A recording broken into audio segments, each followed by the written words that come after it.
Before I provide an update on our continued progress against the China virus, I'd like to discuss our latest actions against the Iranian regime.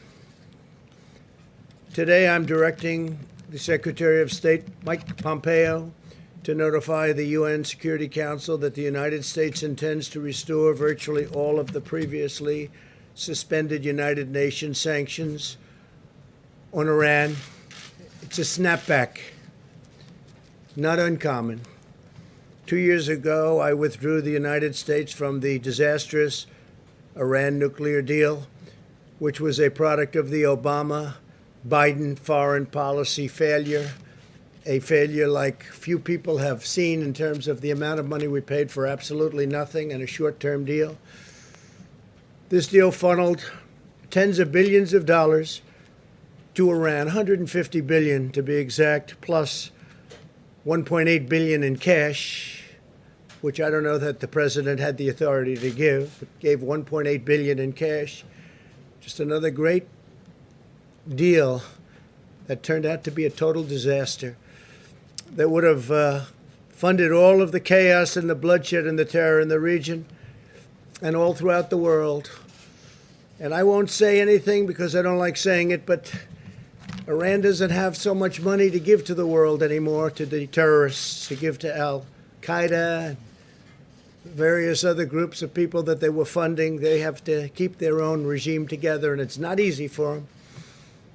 And if and when I win the election, within the first month, Iran will come to us, and they are going to be asking for a deal so quickly because they are doing very poorly.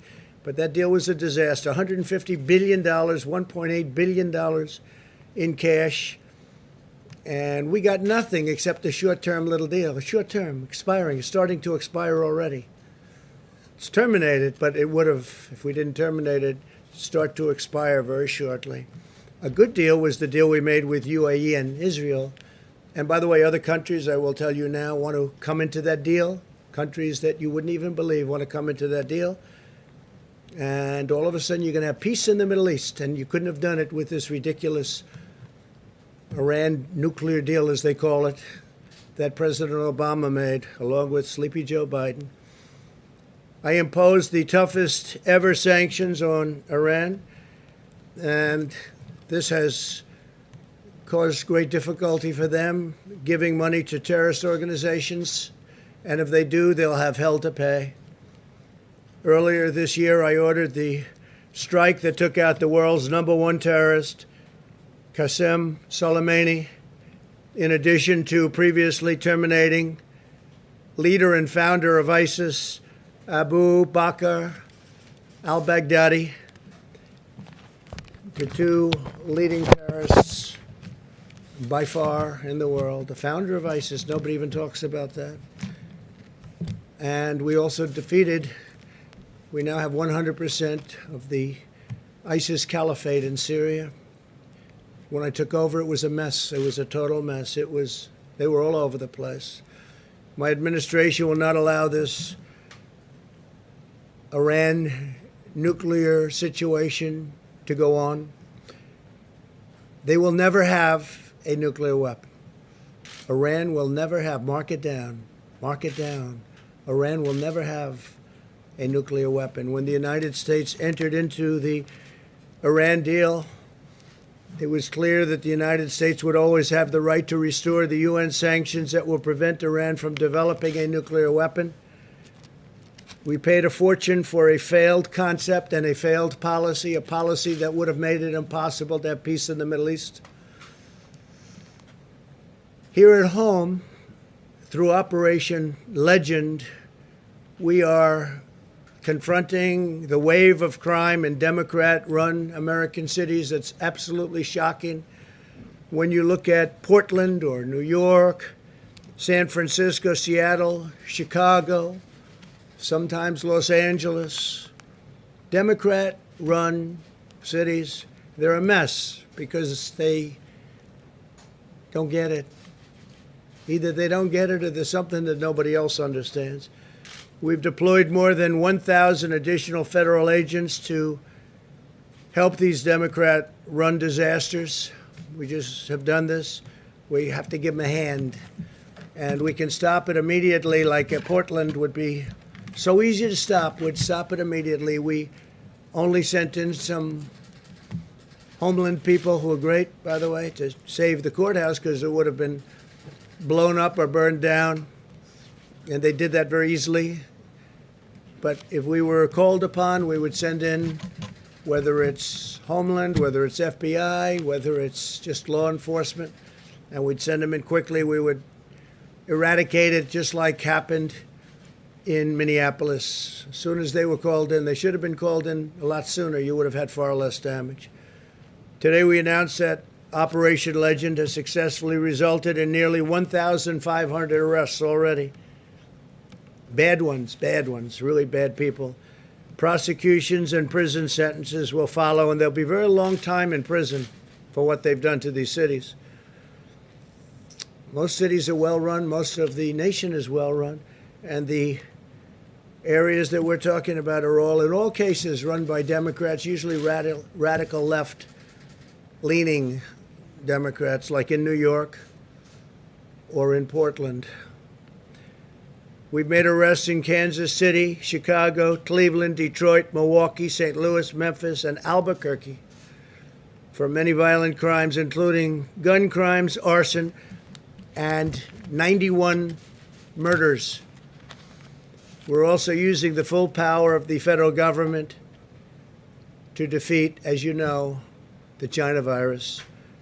New cases have declined in 80% of the jurisdictions in the past week. 80%. New Zealand, by the way, had a big outbreak.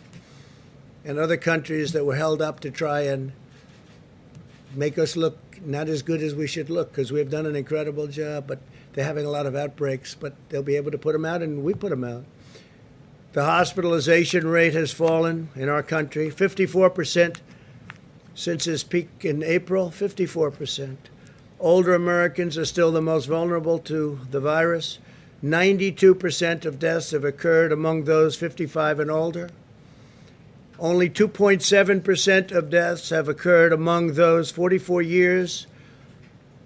Think of that, 44 years and younger. So 44 years old and younger, only 2.7% of deaths have occurred.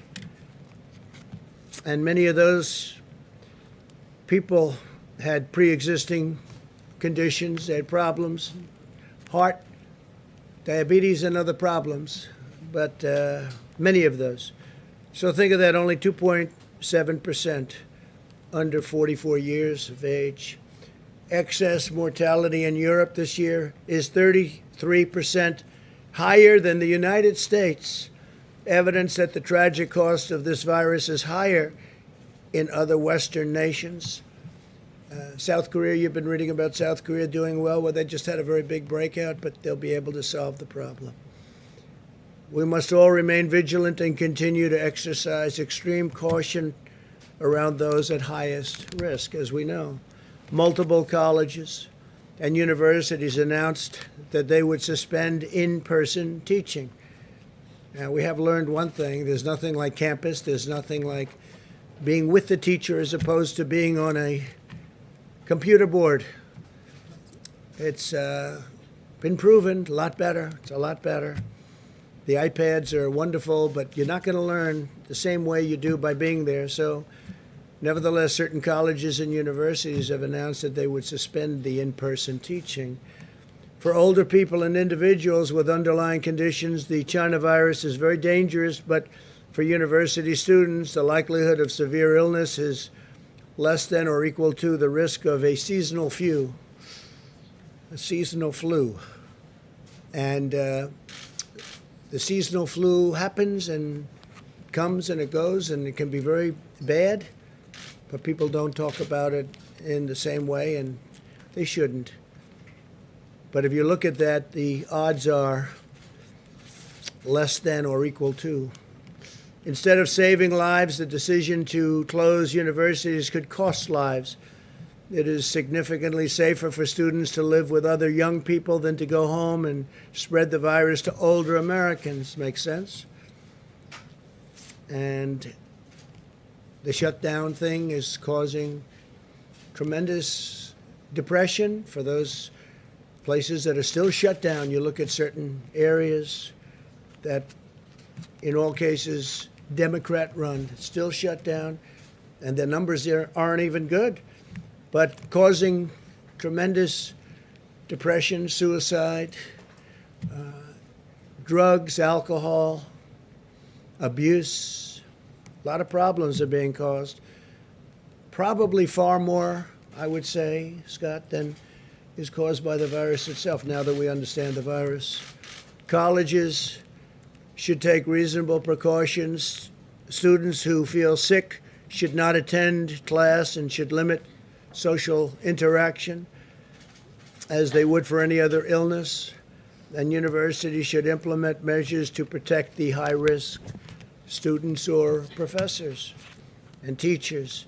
The ultimate goal of testing is to prevent transmission in high-risk settings and to prevent transmission, period, but especially in nursing homes, and to care for the vulnerable and our elderly, which really fit into that definition of who is vulnerable.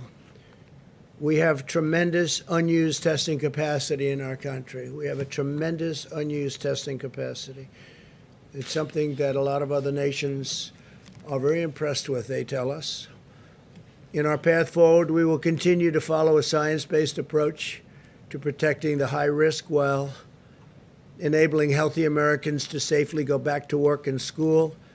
Our country will be open. Our country is getting open quickly. Our stock markets are almost back to where they were prior to the China virus disaster coming in. And I want to thank you all for being here, and we'll take some questions. Yeah, please. During the pandemic, the QAnon movement appears to be gaining a lot of followers. Can you talk about what you think about that and what you have to say to people who are following this movement right now? Well, I don't know much about the movement other than I understand they like me very much, which I appreciate. But I don't know much about the movement. I have heard that it is gaining in popularity, and from what I've heard, these are people that when they watch the streets of Portland, when they watch what happened in New York City in just the last 6 or 7 months, but this was starting even 4 years ago when I came here, almost 4 years, can you believe it? These are people that don't like seeing what's going on in places like Portland and places like Chicago and New York and other cities and states. And I've heard these are people that love our country and they just don't like seeing it. So I don't know really anything about it other than they do supposedly like me, and they also would like to see problems in these areas, like especially the areas that we're talking about, go away, because there's no reason the Democrats can't run a city. And if they can't, we will send in all of the federal, whether it's troops or law enforcement, whatever they'd like, we'll send them in, we'll straighten out their problem in 24 hours or less, okay? Well, just real quick, at the crux of the theory is this belief that you are secretly saving the world from this satanic cult of pedophiles and cannibals. Does that sound like something you are behind? Well, I haven't heard that, but is that supposed to be a bad thing or a good thing? I mean, you know, if I can help save the world from problems, I'm willing to do it. I'm willing to put myself out there. And we are, actually. We're saving the world from a radical left philosophy that will destroy this country. And when this country is gone, the rest of the world would follow. The rest of the world would follow. That's the importance of this country.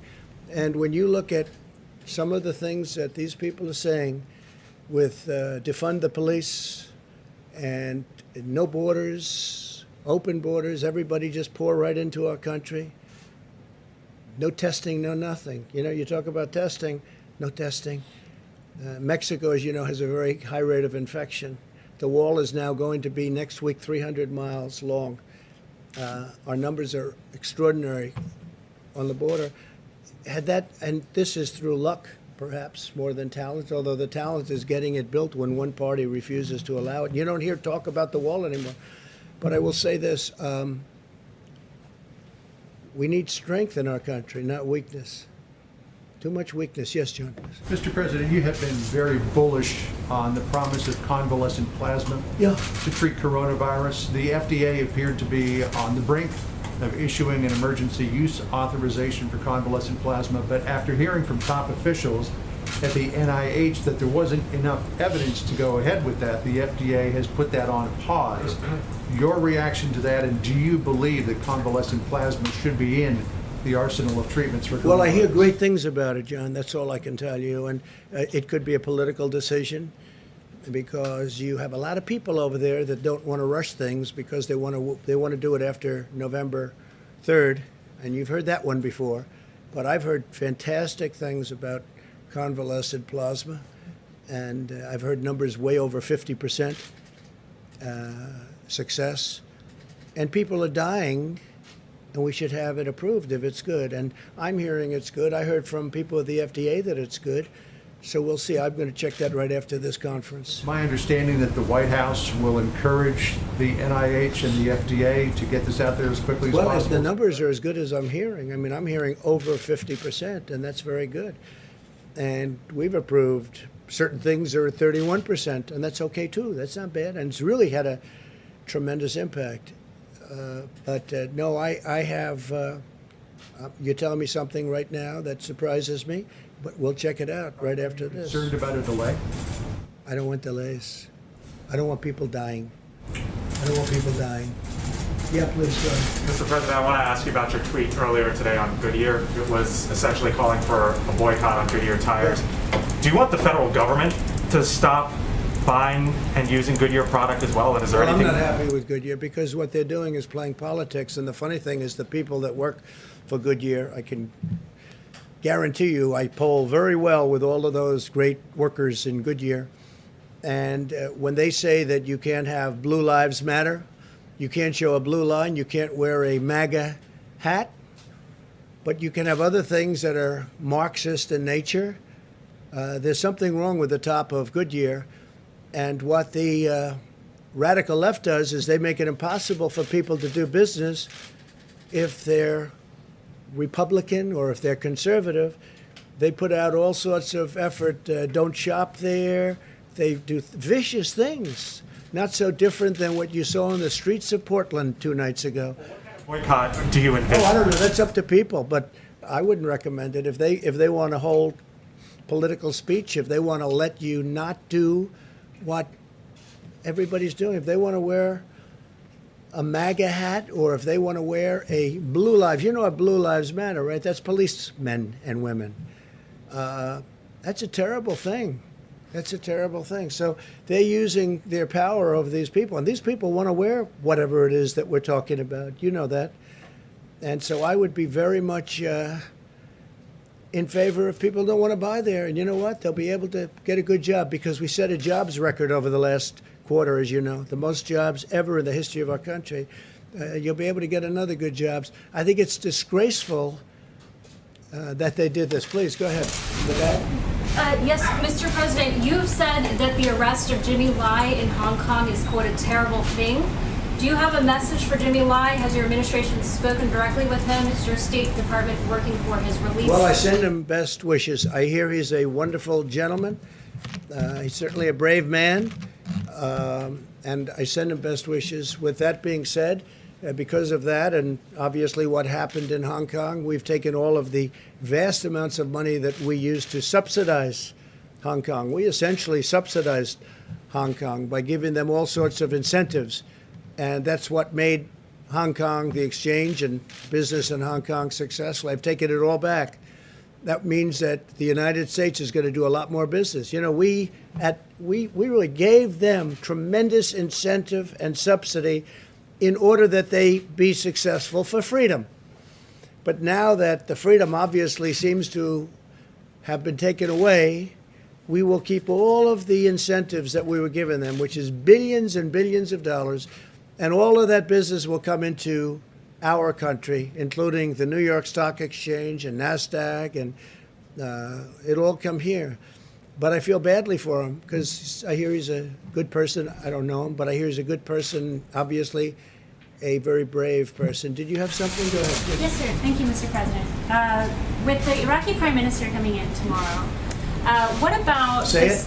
The Iraqi Prime Minister is coming in tomorrow to meet with you, and how do you feel about this notion that Iraq can once again become the buffer between Iranian influence and Russian influence in the Middle East? Do you feel that under this Prime Minister that that's possible once again? What are your thoughts Well, on this it? is a man that I get along with very well. We're largely out of Iraq. We're down to very few soldiers. I said we're getting out of these endless wars, these ridiculous endless wars. We should have never been there in the first place. I think it was the worst decision made in the history of our country. Should have never been there. In the Middle East, we should have never been. But we're getting out rapidly out of, over the course of 3 years. And getting out, it's very sticky getting out. And some people agree and many people don't agree, but I think most people very much agree. We're doing very well in our negotiations with Afghanistan. We're getting out. We're down to a much smaller number of people left there. And, I greet men and women coming home and coming home after they've been hit. I've also greeted many at Dover, greeted many bodies coming back in. And we've been there 19 years, and we're basically policemen. We're acting as police as opposed to soldiers. And they're going to have to police their own states. And they've been doing that for thousands of years. But it's time after 19 years that our soldiers come home. They've done an incredible job, but, they're not allowed to fight to win. And maybe they shouldn't be, because a lot of the people, it's not their fault. But with the Taliban and with going to Iraq again, we're down in Afghanistan, very low numbers, and that'll be taking place. And I let them know, do anything and you'll be hit like you've never been hit before. So we're doing very well. Syria, the same thing. Remember when I took all of the soldiers off of the border between Syria and Turkey, right? And everybody said, oh, that was 2 years ago. It was a long time ago. They said, oh, this is terrible, terrible, terrible. We're going to leave. Why do we have our soldiers between Syria and Turkey? Turkey can definitely take care of itself. I have a very good relationship with President Erdogan, and Syria has been fighting forever. And I say, why are we guarding their border? And I brought our soldiers back home. I got them out, and guess what? Nothing's happened. They've been fighting like they have been for 1,000 years, okay? Nothing's happened. And nobody mentions that. Everybody said this is going to be a disaster. There's no disaster. Nothing's happened. And so we're getting out of the endless wars, and we are building a military the likes of which the world has never seen. $2.5 trillion we've spent, and we hopefully don't ever have to use it. But we want to focus on a much bigger picture, because we have a much bigger picture. It's when you look at what China's doing, when you look at what Russia's doing, when you look at what some other countries are doing, we want to be ready just in case there is a catastrophe. We don't want to see that. We don't want to ever use it. We've rebuilt our military, new missiles, new rockets, and new tanks, and new everything. $2.5 trillion, all made in the USA. And we've upgraded incredibly our nuclear capability, and some of our nuclear needed nourishment. It needed new strength, and we've upgraded it very, very significantly. I mean, to a level that nobody would even believe. And hopefully we don't. You pray to God we never have to use it, okay? But we've never been in a position where we've been this strong. Please. President, thank you so much. I wanted to ask you about the Middle East. I have a couple questions. You mentioned that other countries are interested in following suit Yes, after the having to do with Emiratis. UAE and Israel. Exactly. So Correct. do you expect that Saudi Arabia will join? And I do. yes. And also the Emiratis have expressed interest in the F-35. Do you think that should be something that they could look forward to in the future? Is there some sort of time delay? I think, look, they've definitely got the money to pay for it. It's nice because usually when a lot of times we make deals, they don't have 10 cents, these countries we deal with. We give it to them like, how about paying us back later? But they never pay because they don't have the money. No, they have the money, and they would like to order quite a few F-35s. It's the greatest fighter jet in the world, as you know, by far. Stealth. totally stealth. You can't see it. Makes it very difficult. I was asking a pilot, what do you think is better, this one, that one? Talking about Russian planes, Chinese planes. He said, well, the advantage we have is you can't see it. So when we're fighting, they can't see us. I say, that sounds like a really big advantage to me. To these Don't guys, want them you know, to they have look, by the way, I said, to these pilots that I meet, they look better than Tom Cruise, and they're definitely tougher. And he's a nice guy. But these people are amazing, and I speak to them a lot about it. What do you think, you know, as I go around to the various places? I saved the big one in Florida as an example. That was a big one, knocked down pretty much by the hurricane. So I spend a lot of time on that, and it's the greatest plane in the world. One thing about that kind of thing, technology, high technology, greatest plane doesn't last long. Somebody comes up with something else, but we're always the one to come up with something else. So, yeah, they'd like to buy F-35s. We'll see what happens. It's under review, but they made a great advance in peace in the Middle East. Even the New York Times thought it was an incredible deal. Can you imagine that? Tom Friedman had a very nice thing to say about it. I spoke to him about it. He thought it was terrific, and it is terrific. I see a lot of countries coming in fairly quickly, and when you have them all in, ultimately Iran will come into. There'll be peace in the Middle East. That'll be nice. Iran will be very much neutralized. They never thought this could have happened. And with the horrendously stupid Iran deal signed by Obama, this could have never happened. Israelis are so. On the Goodyear issue, you ride on Goodyear tires in the presidential limousine. Correct. If there were an alternative, would you want those tires swapped out? Yeah, I would do that. I would swap them out based on what I heard. We'll see what happens. Look, you're going to have a lot of people not wanting to buy that product anymore, and they'll buy from a competitor. Made in the USA too. Okay, please. Go ahead. Mr. President, excerpts from Obama's speech that he'll give later at the Democratic convention show that he says that he hoped that you would take being president more seriously once you had the job and discover reverence for democracy. And then he said, I quote, "but he never did." What is your reaction to You that? know, when I listen to that and then I see the horror that he's left us, the stupidity of the transactions that he made. Look what we're doing. We have our great border wall. We have security. We have the UAE deal, which has been universally praised by people that aren't exactly fans of Donald Trump for various reasons. I don't know why. It can't be my personality, but they're not fans, right? And when I look at what we have, and I look at how bad he was, how ineffective a president he was so ineffective, so terrible.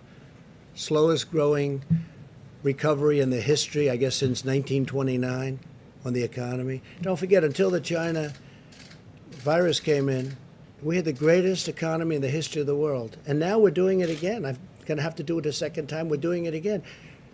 Hard to believe. We're doing very well. You heard the numbers. They're way, way down on the virus. But when you look at the kind of numbers that we're producing on the stock markets, we're almost at the level. In fact, NASDAQ and S&P are higher than they were at their highest point prior to the China virus coming and the plague coming in. Now, President Obama did not do a good job. And the reason I'm here is because of President Obama and Joe Biden. Because if they did a good job, I wouldn't be here. And probably if they did a good job, I wouldn't have even run. I would have been very happy. I enjoyed my previous life very much. But they did such a bad job that I stand before you as president. Thank you all very much. Thank you. Mr. President, why would you threaten American jobs in swing states?